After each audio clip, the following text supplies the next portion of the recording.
That evening, Elliot returned to Seraphine's cottage with the article in hand.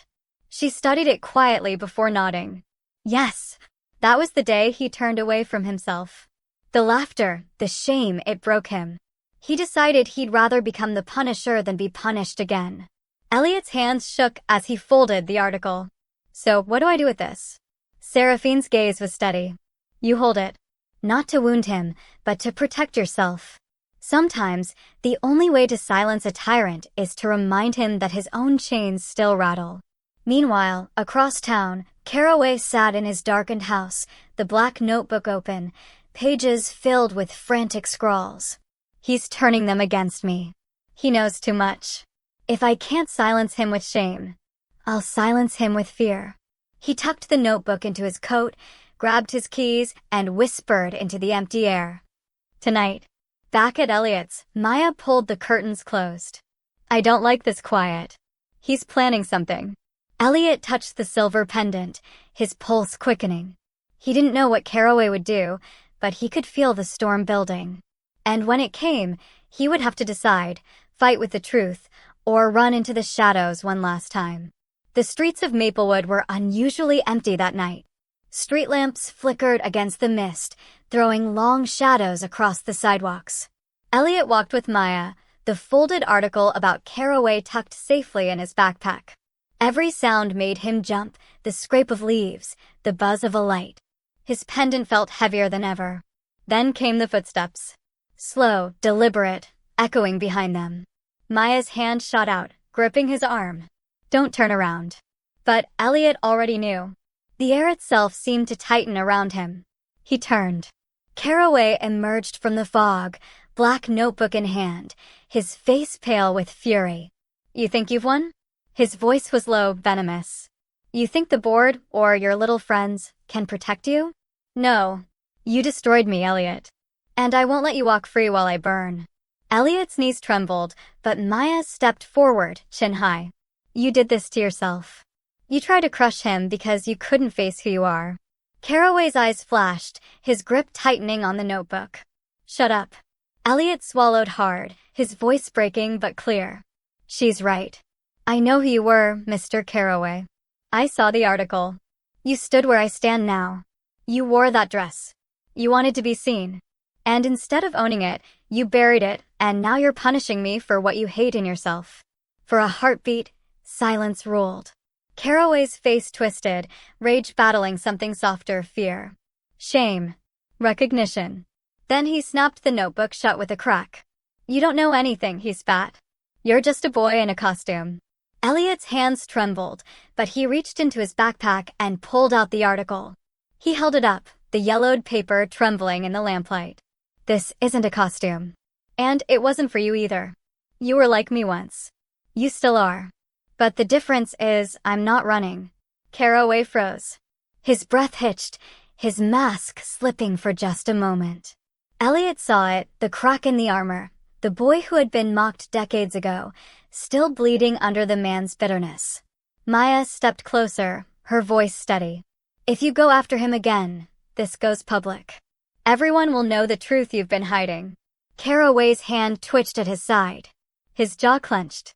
For a moment, Elliot thought he might lash out. But instead, Caraway turned sharply, disappearing into the mist without another word.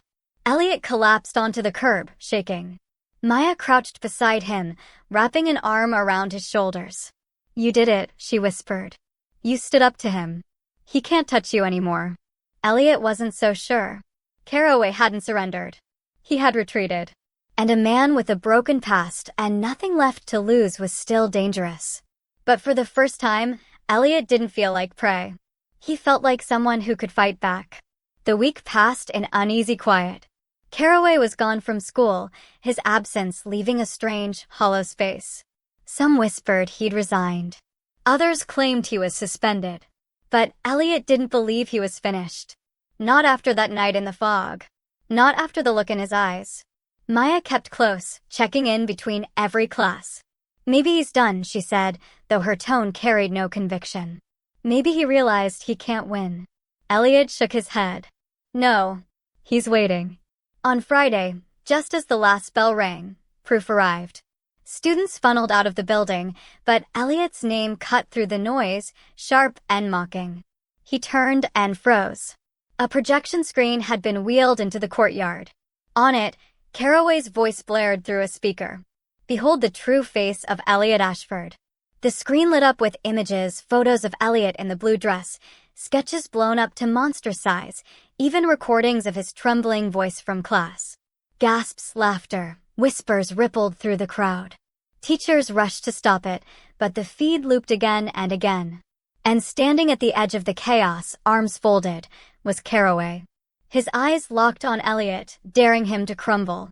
Elliot's chest tightened, his legs trembling. The pendant pressed cold against his skin.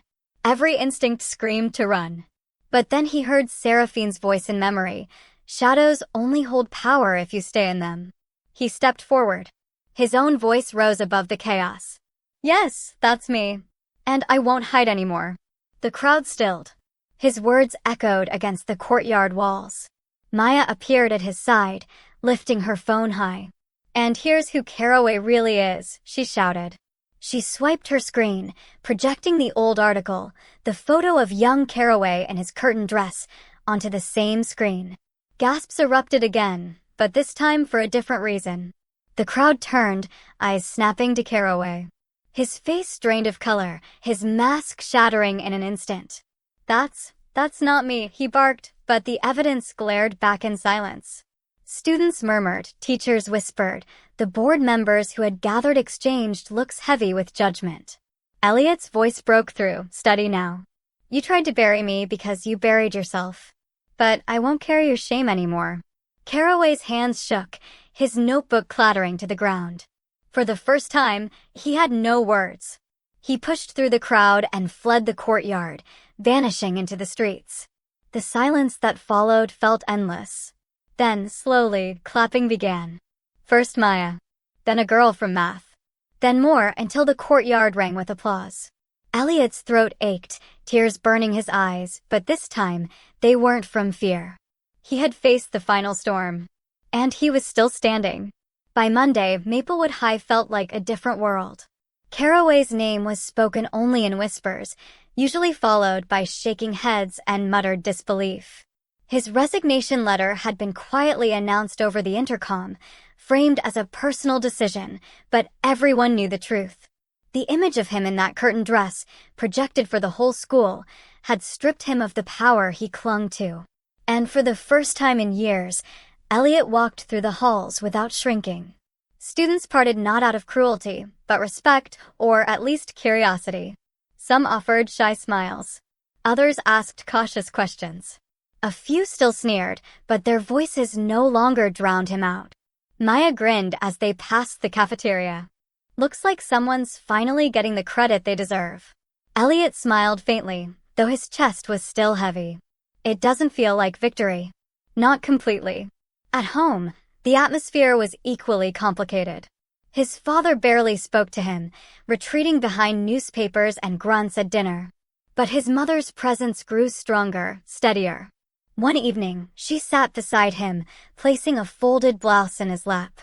I bought this today, she said softly. I thought, maybe you'd like to try it. Elliot's throat tightened. Mom. She smiled, brushing his hair back. You're still my child. I'm proud of you for being braver than most adults I know. Tears spilled before he could stop them. The blouse wasn't just fabric, it was a bridge.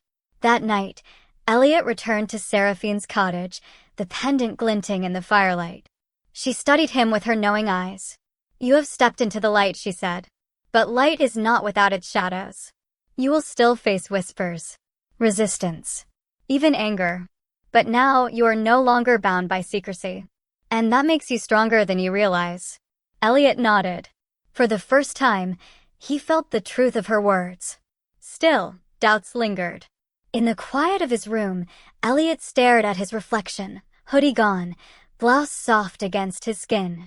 The face staring back at him was still uncertain, still in transition, but it no longer felt like a stranger. He whispered to himself, almost afraid of the sound. My name isn't just Elliot. Not anymore. The words hung in the air, fragile but real.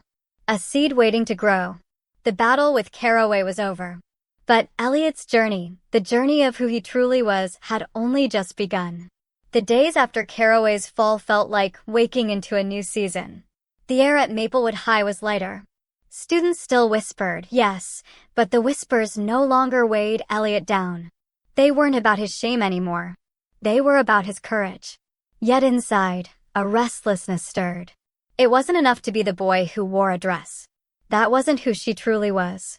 One afternoon, Maya dragged her to the library, insisting they work on a history project. But halfway through their notes, she leaned across the table. So, Maya said casually, "When do you stop being Elliot?" The pen froze in her hand. "What?" Maya smiled. "You've already stepped into the light. Everyone's seen you. But you're not Elliot anymore. You're her. So what's her name?" Heat flushed her cheeks. She had whispered the question to herself a dozen times in the mirror, but saying it aloud was terrifying. I don't know," she admitted. Maya tapped the table with her pen. "Then we'll find out." That night, she sat at her desk with her sketchbook open. Instead of hiding her drawings, she began sketching names across the page, testing each one like a dress. Some didn't fit. Some felt too heavy. But one lingered soft and steady. Alara. She traced it again and again, until the letters seemed to glow on the page. Alara. It felt like freedom. The next day, she found Seraphine waiting at the cottage door. Before she could speak, the old woman's eyes crinkled knowingly. "You've found her, haven't you?" The girl inside. She nodded, clutching her sketchbook. "Her name is Alara." Seraphine touched the pendant gently. "Names are power. And with yours, you claim not only who you are, but who you will become. Speak it. Own it." She inhaled, heart pounding, then whispered into the firelight. "My name is Alara." The air seemed to shift around her, warm and alive. For the first time, she felt complete. At school, it was Maya who broke the silence. At lunch, she stood and announced, "Everyone, this is my best friend. Her name is Alara." Eyes turned, whispers rose, but Alara lifted her chin. The name didn't feel fragile. It felt strong. Some students smiled. A few even echoed it softly, Alara. Her father still wouldn't say it. But her mother did, with pride. And in her heart, Alara knew the war for acceptance wasn't over, but she had finally claimed her place in it. The months that followed were not perfect. They were never meant to be. Some classmates still sneered. Some whispers still carried venom. And her father's silence stretched like a wall she couldn't yet climb. But Alara had stopped measuring her worth in their voices. She was building her own. She wore her name like armor, her pendant like a compass. Every time a teacher called on her, every time a classmate said her name without hesitation, it planted roots deeper into her. Alara. Alara. Alara. Maya remained her fiercest ally, weaving laughter into the hard days. Together, they painted murals in the art room, bold strokes of color that covered the walls where whispers once lingered. Seraphine's cottage became less of a refuge and more of a meeting place. Other students, ones who carried secrets of their own, began knocking on her door, drawn by the courage they'd seen in Alara. "You're not alone anymore," Seraphine told her one evening, watching the fire dance. "You never were. You just needed to find the others walking the same path." And Caraway? He vanished from Maplewood. Some said he left town. Others whispered he still wandered, clinging to the notebook that no longer held power.